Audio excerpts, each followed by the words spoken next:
ยกมือ10 นิ้วกราบนอบน้อมอย่างพระติรัตนเกี่ยวเจ้าตั้ง3 ประการอันมีพระพุทธพระธรรมพระสงฆ์อันเป็นสรณะที่เปิ่งตีเคารพนับถืออันสูงสุดในชีวิตขอกราบคารวะแตบไตไวสาปุญญาปารมีธรรม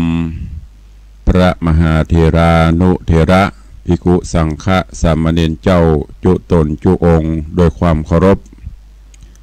เจริญสุขเจริญปอนสวัสดีปีใหม่กับญาติโยมศรัทธาสาธุชนญาติธรรมผู้อุปถัมภ์อุปถากทำนุบำรุงพระพุทธศาสนา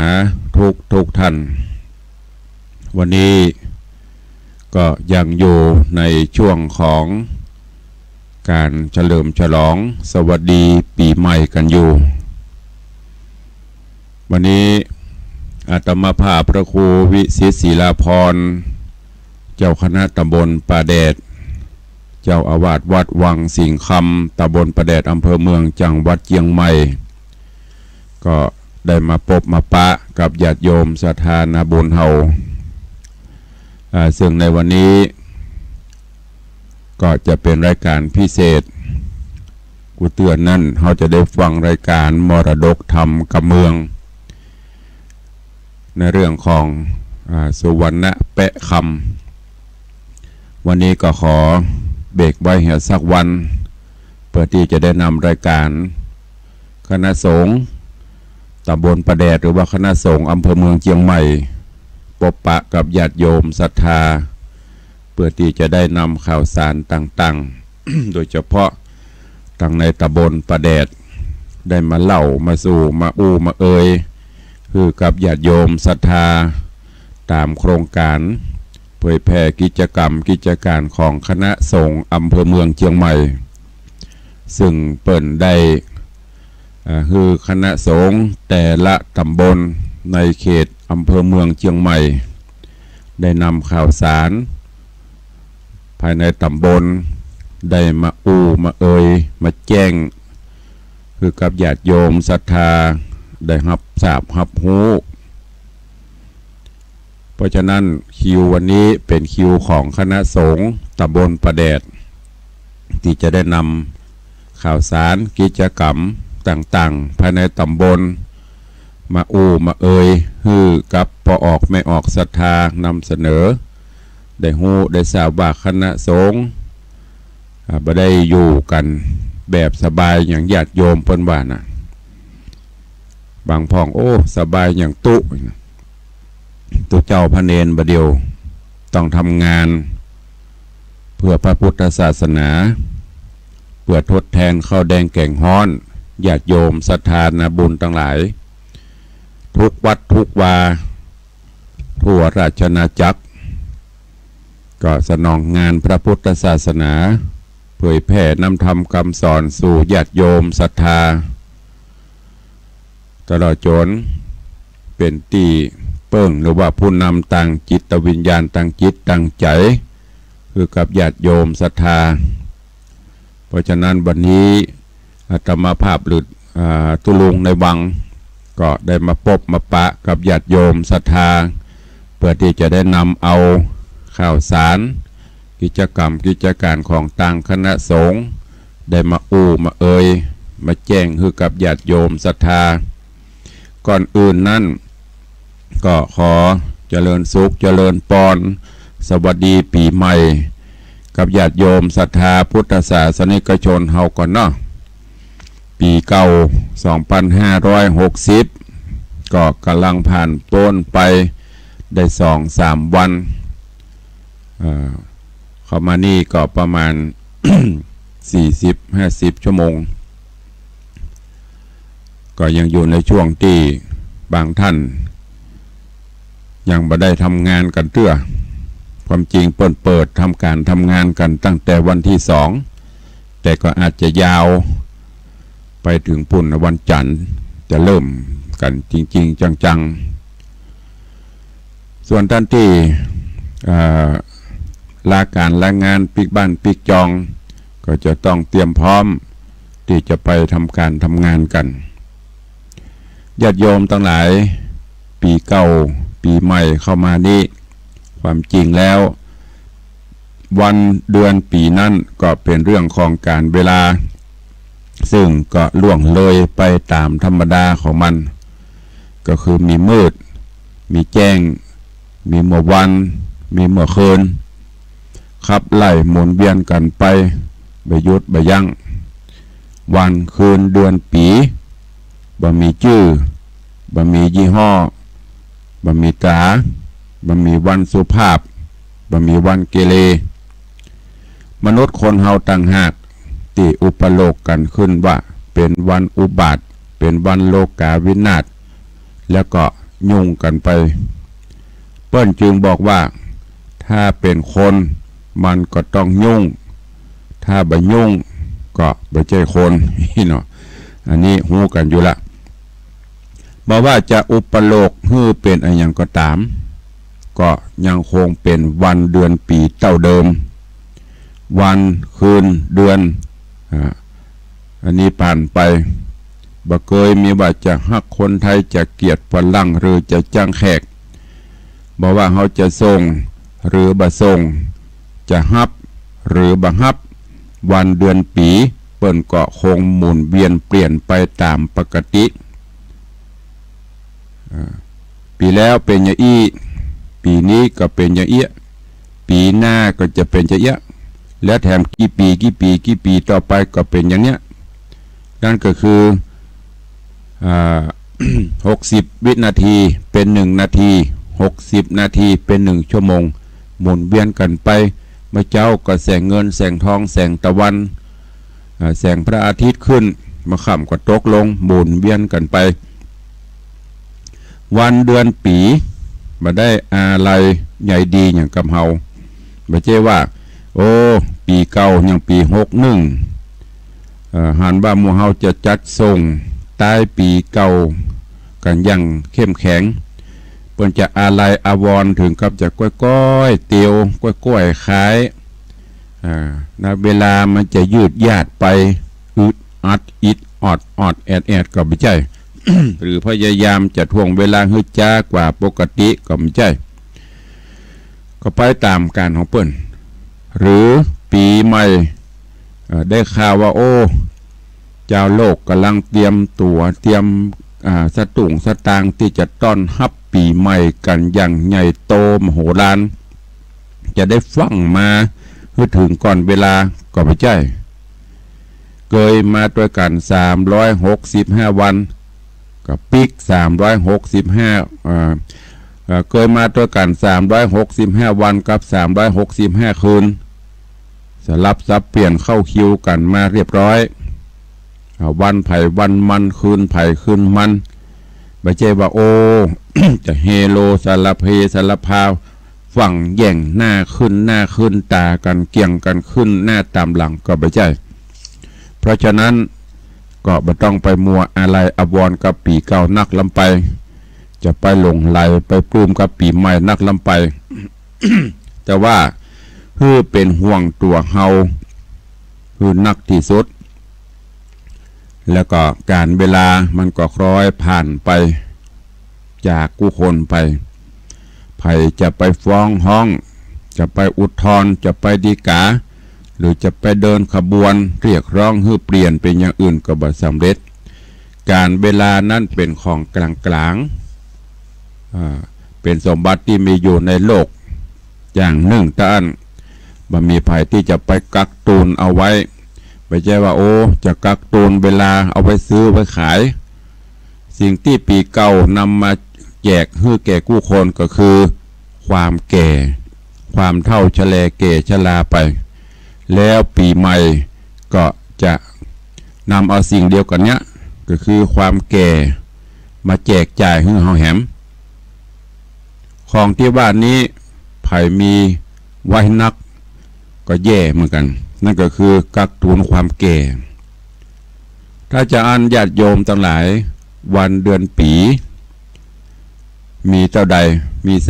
365 วันเฮาก็พยายามปรับปรุง หรือว่าเอาวันเก่าเอาปีเก่ามาคิดพิจารณาว่าในรอบ365วันที่ผ่านมานั่นเราได้ยินอย่างพ่องปีใหม่แล้วเราก็ควรมีอันอย่างต่างๆนะคิด ถ้ามีเต้าเก่าหรือก็ถือว่าเราไม่ได้ปรับปรุงอันอย่างนั่นก็คือปีแล้วเคยทำจะได้ไม่ได้มีการปรับปรุงแก้ไขความดีกับบดีก้าเราต้องมาคิดมามีไผที่จะหูเต้าเฮาปีเก่าปีใหม่มีเต้ากันก็คือการเวลาเพราะการเวลานั้นบ่มีเก่าบ่มีใหม่มันหมุนเวียนเปลี่ยนไปตามเรื่องของมันปีแล้วก็มีติดจานการพุธพัดศุกร์เสาร์ปีนี้ก็เหมือนเดียวกันที่มันจะเกิดขึ้นมีเก่ามีใหม่ก็ด้วยตัวเฮาเนี่ยไปทำให้ มันมีขึ้นการเวลาต่างๆเราต้องมาคิดว่าปีที่แล้วทำอะไรอย่างไว้เป็นประโยชน์นะกับตัวเก่ากับครอบกับครัวกับประเทศชาติบ้านเมืองกับพระพุทธศาสนาพ่องเราก็ต้องมาคิดพออันปีแล้วเราเป็นจะได้พ่องโง่เขาก็ปีใหม่เขาก็ต้องปรับให้มันฉลาดขึ้นกว่าเก่าปีเก่าเขาสร้างความบดีบักงามไว้นัก ปีใหม่ก็ต้องพัฒนา ให้มันเรียบร้อยดีงามขึ้นนั่นถึงจะเป็นปีเก่าปีใหม่เด้อเพราะฉะนั้น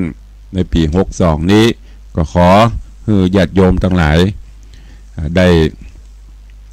นำสิ่งที่ดีเข้าสู่ชีวิตสู่ครอบครัวเราก็จะได้มีความสุขสำราญตามความปรารถนาของเราวันนี้ก็ดังที่ได้แจ้งแต่ต้นรายการแล้วว่าคณะสงฆ์ทั่วราชอาณาจักรแล้วก็คณะสงฆ์ แต่ละวัดแต่ละวาเพิ่นก็มีการพัฒนามีการปรับปรุงหาวิธีการต่างๆที่จะนำเสนอคือกับญาติโยมศรัทธาโดยเฉพาะกิจกรรมในของคณะสงฆ์ที่เป็นหลักๆก็มีอยู่6ด้านเช่นการศึกษาการเผยแพร่การสาธารณูปการศึกษาสงเคราะห์สาธารณสงเคราะห์อย่างเหล่านี้ซึ่งเป็นงานหลักๆที่คณะสงฆ์ไทยเฮาได้ปฏิบัติกันมาแล้วก็มีต่างองค์กรสูงสุดนั่นก็คือต่างมหาเถรสมาคมซึ่งเป็นองค์กรสูงสุดในการปกครองคณะสงฆ์ก็จะมีระเบียบมีคำสั่งอย่างต่างๆลงมาให้ปฏิบัติอย่างปัจจุบันนี้ก็เช่นเดียวกันยุคไทยแลนด์ 4.0 ก็ต้องมีการปรับหลายๆอย่างพระสงฆ์องค์เนนเฮาที่มีอยู่ก็ช่วยกันในด้านการเผยแพร่ในด้านการพัฒนาวัดให้เป็นวัดเพราะฉะนั้นญาติโยมทั้งหลายจังหันวัดทุกวัดทุกวาก็มีการปรับปรุงโดยเฉพาะในด้านการนำญาติโยมศรัทธานำกินนำตาลนำสิ่งดีๆให้กับญาติโยมศรัทธาเข้ามาโดยตลอดคณะสงฆ์จังหวัดเชียงใหม่ภายใต้การปกครองของพระเดชพระคุณหลวงพ่อเจ้าคุณพระเทพปริยัติหลวงพ่อเจ้าคณะจังหวัดเชียงใหม่และรองเจ้าคณะจังหวัดทั้ง2รูปก็คือพระเดชพระคุณหลวงพ่อเจ้าคุณพระเทพมังคลาจารย์พระเดชพระคุณหลวงพ่อเจ้าคุณพระเทพสิงหปราจารย์รองเจ้าคณะจังหวัดเชียงใหม่ก็ได้นำปาคณะสงฆ์ในจังหวัดทุกวัดทุกวาในส่วนของอำเภอเมืองเฮาก็มีพระเดชพระคุณหลวงพ่อเจ้าคุณพระราชรัชมุนีเจ้าคณะอำเภอเมืองเชียงใหม่เจ้าอาวาสวัดสวนดอกเป็นหัวหน้าผู้ปกครองในอำเภอเมืองแล้วก็มีพระเดชพระคุณหลวงพ่อเจ้าคุณพระเดชพระคุณหลวงพ่อท่านพระครูปริยัติยานุศาสตร์ด็อกเตอร์วัดไฟหินก็เป็นรองเจ้าคณะอำเภอพระเดชพระคุณหลวงพ่อท่านพระครูวิทิตศาสนาธรด็อกเตอร์วัดไฟหินเป็นรองเจ้าคณะอำเภอ ก็นำปาคณะสงฆ์ทุกตำบลทุกวัดก็บริหารตามมติมหาเถรสมาคมตามคำสั่งตามระเบียบต่างๆในส่วนตำบลประแดดซึ่งมีอัตมภาพหรือตุลุงในวังพระครูวิสิตศรีลาภรณ์เป็นเจ้าคณะตำบลแล้วก็มีท่านพระครูศรีธรรมคุณเจ้าอาวาสวัดป่าเป้านอกรองเจ้าคณะตำบลก็ร่วมกันสนองงานคณะสงฆ์ตามคำสั่งของผู้บังคับบัญชาตามลำดับชั้นตลอดจนตามมติระเบียบของต่างคณะสงฆ์ร่วมกันปกครองมาโดยเฉพาะกิจกรรมที่ผ่านมา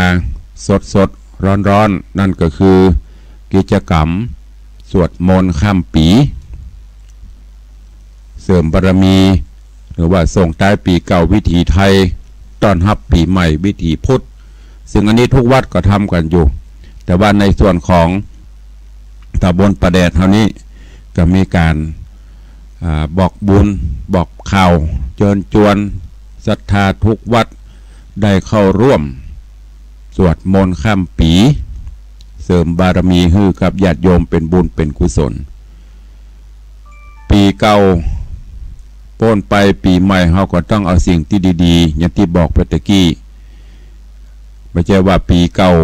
จะโป้นปีใหม่จะมาปากันไปเฉลิมฉลองส่วนเสเฮฮา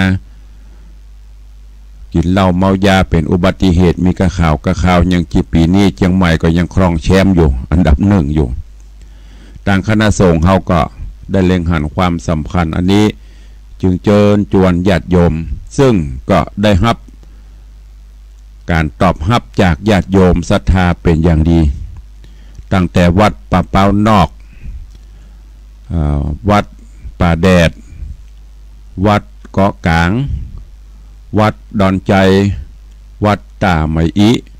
วัดต้นตานตนวัดวังสิงห์คำแล้วก็สำนักสงฆ์วัดเทพนิมิตรแม่ขาน้อยก็ได้จัดกิจกรรมกันทุกวัดนำปาญาติโยมเข้าสู่ร่มอารามขวงแก้วตั้งสามประพฤติวัดปฏิบัติกันเจริญพุทธมนต์สวดมนต์กันตั้งแต่คืนวันที่31ไปจนกระทั่งฮับปีใหม่2562เริ่มกันวันที่31นั่นก็ตั้งแต่แมลงญาติโยมศรัทธาพุทธผู้แก่ก็มาจนถึงเวลาประมาณ 3-4 ทุ่มก็เริ่มประกอบพิธีไปจนถึงตี 1นั่นเป็นการสิ้นสุดต้อนรับแล้วก็เมื่อเจ้าวันที่1เขาก็ตักบาตรเหมือนอย่างทั่วไปในส่วนของวัดวาอารามต่างๆอย่างวัดวังสิงห์คำนี่ก็มีกิจกรรมเสริมเติมขึ้น